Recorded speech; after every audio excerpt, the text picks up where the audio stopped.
8 मार्च 2014 की रात लगभग 8 बजे मलेशिया के कैपिटल कुआलालंपुर के एयरपोर्ट से एक एयरप्लेन बीजिंग के लिए टेक ऑफ करता है। सब कुछ बिल्कुल नॉर्मल लग रहा होता है, एक रूटीन नाइट फ्लाइट। इस फ्लाइट में टोटल 239 लोग सवार थे, 14 मुख्तलिफ कंट्रीज के पैसेंजर्स और 12 क्रू मेंबर्स। ज्यादातर चीन के सिटीजन्स थे जो अपने घर वापस जा रहे थे। उनमें इंजीनियर्स थे, आर्टिस्ट्स थे, बुजुर्ग कपल्स थे और छोटी छोटी फैमिलीज भी शामिल थी। आगे सिर्फ 5 से 6 घंटे की फ्लाइट थी और सुबह तक सबने बीजिंग पहुंच जाना था। लेकिन उन 239 लोगों में से किसी को भी अंदाजा नहीं था कि ये उनकी जिंदगी की आखिरी फ्लाइट बनने वाली है। ये एयरप्लेन दोबारा कभी लैंड नहीं करेगा। और हैरान कर देने वाली बात यह है कि 11 साल बाद भी पूरी दुनिया आज तक नहीं जान सकी कि उस रात असल में हुआ क्या था। फ्लाइट स्मूथली स्टार्ट होती है और साउथ चाइना सी के ऊपर अपने रूट पर आ जाती है। टेक ऑफ के 38 मिनट बाद कॉकपिट से आखिरी रेडियो कॉल आती है, गुड नाइट मलेशियन 370। ये एक रूटीन मैसेज था। इसके बाद फ्लाइट को वियतनामी कंट्रोलर्स से राब्ता करना था, लेकिन वो कांटेक्ट कभी नहीं हुआ। यहीं से ये कहानी अजीब बन जाती है। हमें समझना होगा कि ये कोई छोटा प्लेन नहीं था, ये एक बोइंग 777 था, दुनिया के सबसे एडवांस्ड और महफूज एयरक्राफ्ट्स में से एक। इस जायंट प्लेन में हर क्रिटिकल सिस्टम का ट्रिपल बैकअप होता है। एविएशन इंडस्ट्री में बोइंग 777 का सेफ्टी रिकॉर्ड इतना बेहतरीन है कि इसका गायब होना लगभग इम्पॉसिबल लगता है, मगर जो आगे होने वाला था उसने पूरी दुनिया को हिलाकर रख दिया। बोइंग 777 जैसे प्लेन्स आसानी से लापता नहीं होते, लेकिन फ्लाइट 370 के साथ बिल्कुल यही हुआ। रात 1:21 प्लेन अचानक रडार से गायब हो गया। ना कोई डिस्ट्रेस कॉल, ना कोई वार्निंग, बस 1 सेकंड में सब खत्म। इसकी वजह थी प्लेन के उस सिस्टम का बंद होना जो ऑटोमेटिकली लोकेशन और स्पीड एटीसी को भेजता है। जब यह सिस्टम बंद होता है, प्लेन इनविजिबल हो जाता है। कुछ ही लम्हों बाद इंजन का डेटा एटीसी को भेजने वाला दूसरा सिस्टम भी खामोश हो गया। एक के बाद एक दोनों सिस्टम्स का बंद होना कोई इत्तेफाक या नॉर्मल फेल्योर नहीं लगता।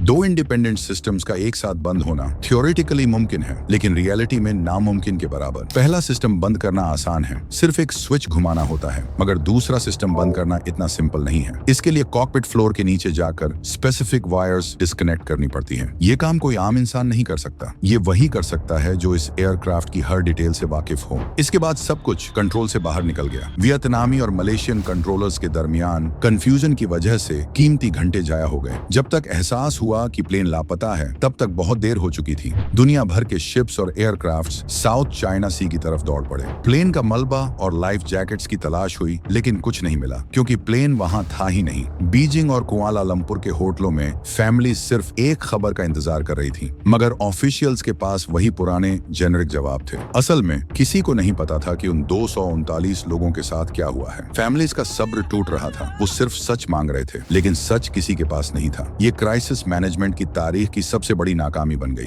फिर अचानक एक हिला देने वाला डेटा सामने आया। मलेशियन मिलिट्री के पावरफुल रडार्स ने वो देख लिया था जो सिविलियन रडार्स नहीं देख पाए। प्लेन गायब होने के बाद क्रैश नहीं हुआ था। उसने एक शार्प लेफ्ट टर्न लिया और वापस मलय पेनिनसुला को क्रॉस किया। वो एयरक्राफ्ट उसी जगह के ऊपर से गुजरा जहां से उसने टेक ऑफ किया था और फिर नॉर्थ वेस्ट की तरफ मुड़कर मिलिट्री रडार की रेंज से बाहर निकल गया। प्लेन बीजिंग नहीं बल्कि बिल्कुल ऑन अपोजिट डायरेक्शन में जा रहा था। और सबसे हैरान अंगेज बात, मिलिट्री ये सब अपनी स्क्रीन पर देख रही थी, लेकिन किसी ने उसे रोकने की कोशिश नहीं की। फाइटर जेट्स नहीं भेजे गए, ना ही किसी ने राब्ता करने की कोशिश की। वो प्लेन मिलिट्री रडार की स्क्रीन पर खामोशी से आगे बढ़ता रहा और आखिरकार गायब हो गया। ये एविएशन हिस्ट्री का सबसे शॉकिंग लम्हा था। मिलिट्री रडार्स का मकसद ही अनआइडेंटिफाइड एयरक्राफ्ट्स को डिटेक्ट करके फौरन रिएक्ट करना होता है। एयर फोर्स ऐसे ही सिनेरियोस के लिए हमेशा रेडी रहती है, मगर उस रात कोई नहीं उड़ा। क्यों? शायद ड्यूटी पर मौजूद ऑपरेटर ने इसे सिर्फ एक टेक्निकल ग्लिच समझा, या इसे बिल्कुल सीरियस नहीं लिया, या ये भी हो सकता है कि रडार सिर्फ ऑटोमेटिक मोड पर हो और ये पूरा मंजर बाद में रिकॉर्डिंग्स देखकर समझा गया हो। अगर मिलिट्री रियल टाइम में रिएक्ट करती तो फाइटर जेट्स विजुअल कांटेक्ट बनाकर शायद 239 जिंदगियां बचा सकते थे, मगर ये एक ऐसा व्हाट इफ है जिसका जवाब किसी के पास नहीं। रडार से गायब होने के बाद क्या हुआ? यहीं से इस स्टोरी का सबसे अनबिलीवेबल हिस्सा शुरू होता है। हर मॉडर्न प्लेन सैटेलाइट को एक ऑटोमेटिक इलेक्ट्रॉनिक सिग्नल भेजता है। इंजीनियर्स ने डिस्कवरी की कि इन सिग्नल्स के रिस्पॉन्स टाइम से प्लेन का डिस्टेंस कैलकुलेट किया जा सकता है। फ्लाइट 370 के केस में सैटेलाइट ने ऐसे 7 सिग्नल्स कैप्चर किए और आखिरी सिग्नल रडार से गायब होने के 7 घंटे बाद आया। मतलब प्लेन 7 घंटे तक हवा में था। इन सिग्नल्स को मैप पर रखा गया तो 2 रास्ते सामने आए, एक नॉर्थ की तरफ और दूसरा साउथ की तरफ। नॉर्थ का रास्ता जल्दी ही खत्म हो गया, क्योंकि इंडिया, पाकिस्तान या चाइना के रडार्स ने कुछ भी डिटेक्ट नहीं किया था। अब सिर्फ एक ही रास्ता बचा था, southern Indian ocean. Plane south की तरफ जा रहा था, दुनिया के सबसे आइसोलेटेड और खाली हिस्से की डायरेक्शन में। इंडियन ओशन का वो एरिया जहां ना कोई आइलैंड है, ना रेगुलर शिपिंग रूट्स और ना ही एयर ट्रैफिक। सिर्फ 5 किलोमीटर गहरा, ना खत्म होने वाला समंदर। ये मैप पर एक ऐसी खाली जगह है जहां हेल्प का कॉन्सेप्ट ही एग्जिस्ट नहीं करता। जिसने भी प्लेन का रुख यहाँ मोड़ा, उसने जानबूझकर ऐसी जगह चुनी जहां ट्रेस होना लगभग नामुमकिन हो,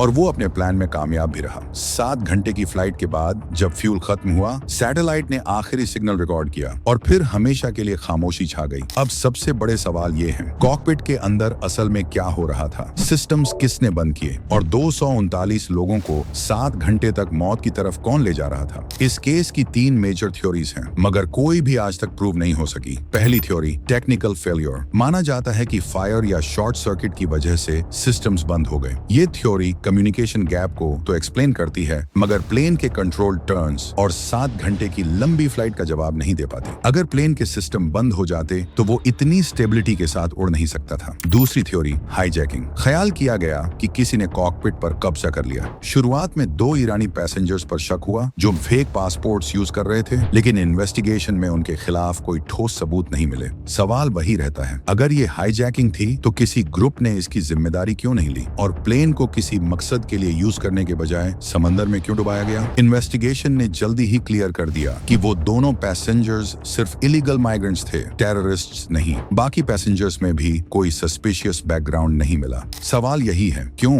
अगर ये टेररिस्ट अटैक होता तो कोई ऑर्गेनाइजेशन जिम्मेदारी लेता या कोई डिमांड सामने आती। इतनी खामोशी समझ से बाहर थी। इसीलिए तीसरी और सबसे डार्क थ्योरी सामने आई, जो आज भी सबसे ज्यादा सीरियसली ली जाती है, पायलट सुसाइड। कहा जाता है कि ये सब कुछ जानबूझकर किया गया और कॉकपिट में बैठा शख्स खुद पायलट, फ्लाइट कमांडर कैप्टन झारी अहमद शाह, 53 साल के एक निहायत एक्सपीरियंस्ड और ट्रस्टेड पायलट थे। इन्वेस्टिगेशन के दौरान कैप्टन झारी का होम फ्लाइट सिम्युलेटर सीज किया गया। FBI ने जब इसका डेटा एनालाइज किया तो उन्हें एक ऐसी सेव्ड वर्चुअल फ्लाइट मिली जिसने सबको हैरान कर दिया। सिम्युलेटर में एक रूट सेव था जो कुआलालंपुर से शुरू होकर साउथ इंडियन ओशन में फ्यूल खत्म होने पर क्रैश होता था। बिल्कुल वही पैटर्न जो रियल फ्लाइट ने फॉलो किया। लेकिन ये कोई सॉलिड प्रूफ नहीं था, क्योंकि कैप्टन के सिम्युलेटर में ऐसी हजारों फ्लाइट्स सेव थी। रिपोर्ट में उनकी पर्सनल लाइफ और इमोशनल स्ट्रेस का जिक्र भी आया, लेकिन इनडायरेक्ट एविडेंस कभी फाइनल सच नहीं होता। उनके दोस्तों और कोलीग्स के मुताबिक झारी एक मददगार और नर्म मिजाज इंसान थे। यही इस केस की सबसे डिस्टर्बिंग रियलिटी है। इन्वेस्टिगेशन को आज तक कोई भी ऐसा सॉलिड प्रूफ नहीं मिला जो किसी एक इंसान को जिम्मेदार ठहरा सके।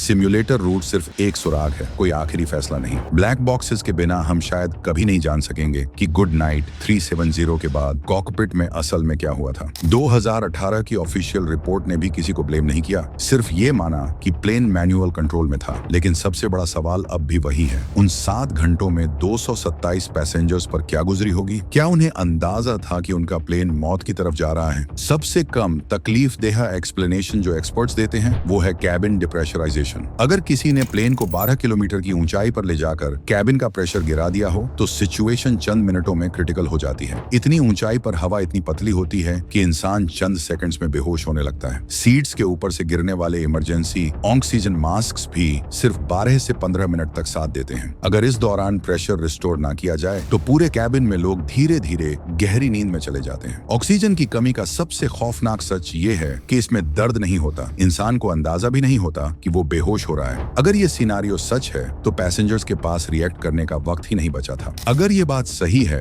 तो इसका मतलब है कि पैसेंजर्स साउथ चाइना सी के ऊपर ही बेहोश हो चुके थे और कभी होश में नहीं आए। ये सिर्फ एक थ्योरी है, कोई सॉलिड एविडेंस नहीं। लेकिन सवाल अब भी वही था कि प्लेन आखिर गया कहां? इसका जवाब 1.5 साल बाद जुलाई 2015 में मिलना शुरू हुआ। इंडियन ओशन के एक दूर दराज आइलैंड के बीच पर एक लोकल को एयरक्राफ्ट के विंग का एक टुकड़ा मिला। उस पर चिपके हुए सीशेल्स बता रहे थे कि यह लंबे अरसे तक समंदर की लहरों में भटकता रहा है। एक्सपर्ट्स ने कंफर्म किया कि वो विंग का टुकड़ा उसी लापता प्लेन का था। इसके बाद मोजाम्बिक, मेडागास्कर और साउथ अफ्रीका के कोस्ट्स पर मलबा मिलना शुरू हुआ। ये टुकड़े ओशन करंट्स के जरिए क्रैश साइट से हजारों किलोमीटर दूर निकल चुके थे। हर टुकड़ा एक दर्दनाक कहानी सुना रहा था। तंजानिया में मिले एक पीस पर हाई स्पीड इंपैक्ट के निशान थे, जिससे 2 पॉसिबिलिटीज बनती हैं। अनकंट्रोल्ड क्रैश, फ्यूल खत्म होने के बाद प्लेन स्पाइरल में नीचे आया और पानी से बुरी तरह टकराया। इंटेंशनल डाइव, किसी ने प्लेन को जानबूझकर इस एंगल पर समंदर में डाला ताकि मलबा कम से कम फैले। सेकंड वर्जन ये एक्सप्लेन करता है कि सरफेस पर मलबा इतना कम क्यों मिला। अगर प्लेन वर्टिकल एंगल से पानी पर टकरा जाए तो ज्यादातर हिस्सा फौरन समंदर की तह में चला जाता है। असल क्रैश साइट आज तक एक राज है। ऑस्ट्रेलिया ने $200 मिलियन